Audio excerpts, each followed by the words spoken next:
Well, after I finished Ghost Wars, I felt that I had left Saudi Arabia on the table as a subject to some extent, and I wanted to go back to it. I had worked on Bin Laden over a long period of time as a reporter, 10 or 15 years, and I had worked on him in the context of the Afghan wars and in the context of international Islamic radicalism, but I felt that there was still another story to work on, not just in reference to him, but in reference to Saudi Arabia, about the experience of modernization in the kingdom after the oil shocks of the 70s, and to try to understand both Osama, to reinterpret Osama, but also, even without reference to him, to write about the diversity of experiences and identities and the fluidity of identity that many Saudis of his generation wrestled with in the period after the 70s. I've been coming and going from Saudi Arabia since 1990, and it's a very difficult place to write about in an authentic, specific way. It's a difficult place to work as a journalist, hard to research, there's not very many points of entry.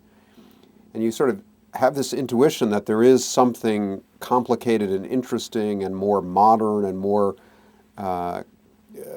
accessible to an American audience than the cliched political cartoon of the long-chinned sheikh pouring gasoline into an American car would offer. And so I was really looking for a story to write about Saudi Arabia as well as about bin Laden.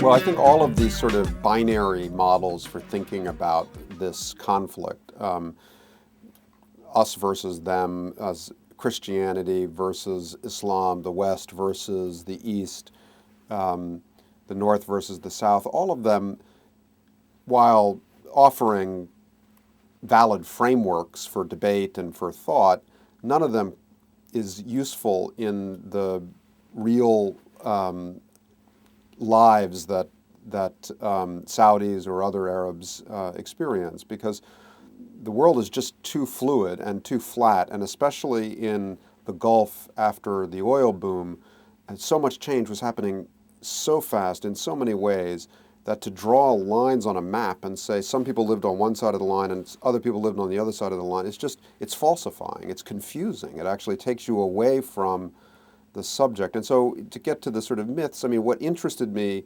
about bin Laden and what I thought I would find in trying to place him in his family story, and what I also thought I would find just in the family without reference to him, is a story about modernization and the experience of modernization in the specific lives of Gulf Saudis in the 1970s forward. And why would we be interested in the particular complexities of modernization in Saudi Arabia? Well, because 19 of them turned up on these airplanes in New York and Washington. And so trying to just create another way to contextualize those faces and that mystery was a lot of the interest in the project.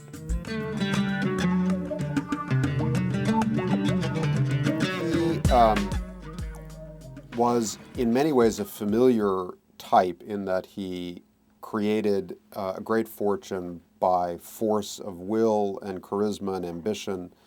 And in doing that, he built up a whole sort of family and business in his own image. What was interesting about him was not the kind of outline of immigrant comes to Saudi Arabia, is illiterate, has talent, creates fortune, which is a narrative that we've seen in lots of cultures and settings. What was interesting was the thing he built in his own image. And it was a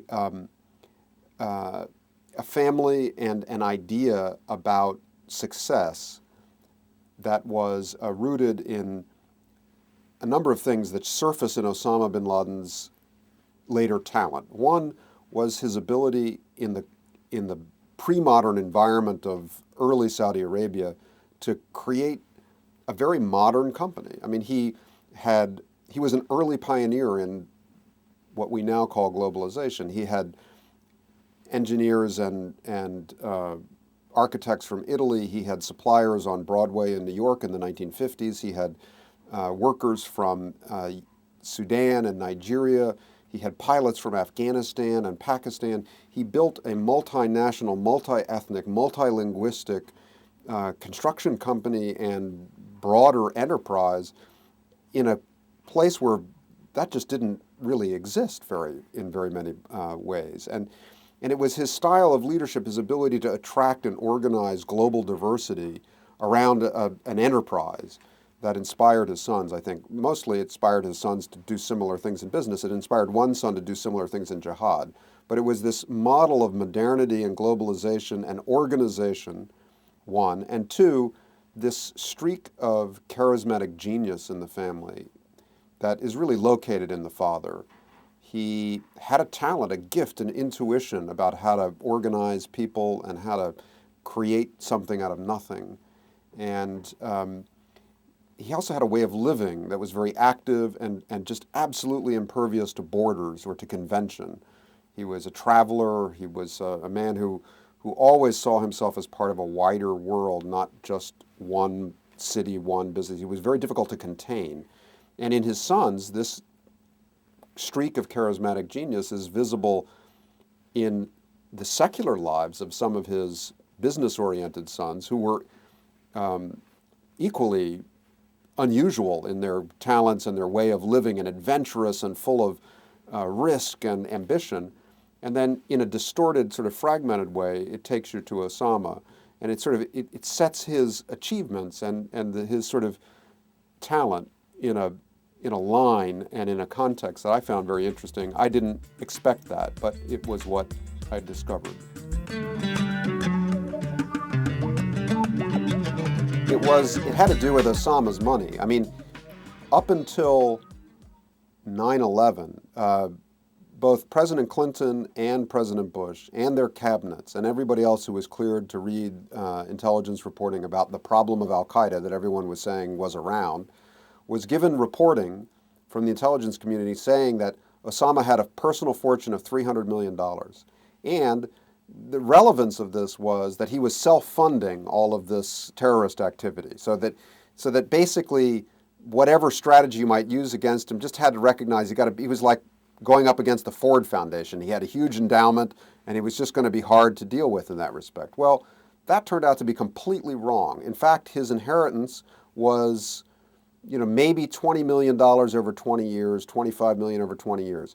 And the whole time that presidents and cabinets were receiving this information, it turned out, as I found when I was researching the book and had one of these sort of great investigative reporter eureka moments in the basement of the Los Angeles County Superior Court, in an open court file involving the divorce of one of Osama's brothers, the ex-wife of that brother, suspecting that he was not telling her the truth about his income, hired a forensic accountant to go to Saudi Arabia and audit the whole bin Laden family money system. And this forensic accountant came back and filed a report that was sitting there in an open file saying, okay, here's exactly how much money the brothers get. Here's what percentage of the company they own. They only get this much money a year. Their total inheritance is maybe 10, 20 million. I mean, the amount of money that he had inherited was sitting in an open court file from 1993 until the present, and no one had gone to look at it. So, I mean, I'm like a mildly trained reporter who knows that you go do civil lawsuits when you're looking at something complicated. And for all those years, nobody, as a taxpayer, I just thought it was really frustrating. Nobody from the FBI, nobody from the CIA just like did the thing you would do, like go look at all the civil cases in the US involving bin Ladens and look at the files and see what you learn. There is always a little bit of mystery about why someone makes the kinds of commitments and choices that someone like him makes, but it's more or less transparent, and in the end, he's a fairly stubborn and not a very complicated personality in some respects. He sort of starts on a path, and what's remarkable about him is his fortitude and his stubbornness in staying on a path, even as all kinds of risks and costs accumulate. But the part that doesn't really, the most enduring mystery to me still, even though I feel like I was, I spent a long time trying to unpack it and tried to bring as much as I could forward in the book, there are layers still about Osama's relationship with the Saudi establishment and with his family that I think, if fully known, would turn out to be even more complicated and even more ambiguous than the, I hope, somewhat complicated and ambiguous portrait I've sketched with the information available. The point is, in summary, that we think of Osama as a radical, and our interest in him is as a radical. Oh, how did he become radicalized? When did he turn away from the... But the context from a Saudi perspective is that he was, to a much greater extent than our narrative would allow, he was an orthodox figure. He was an entirely authorized figure. He was somebody that people were proud of. He was legitimate. He was, in fact, more than legitimate. He was a source of a reputation for the family with the government. He was an instrument of Saudi foreign policy. Now, he wasn't opposed to it. He was an example of what a proud family like the Bin Ladens, in the context of Saudi Arabia, could produce in the religious side of the family. And so something about that stature that he had, the orthodoxy that he represented, I think is very Saudi and very elusive. And I felt like I got, maybe a quarter of the way toward what an unencumbered researcher with access to everything, maybe even only 10% of the way there. If Osama and everyone else would really talk honestly about how this inside-outside journey to and from Saudi Arabia happened, that would be a really interesting story.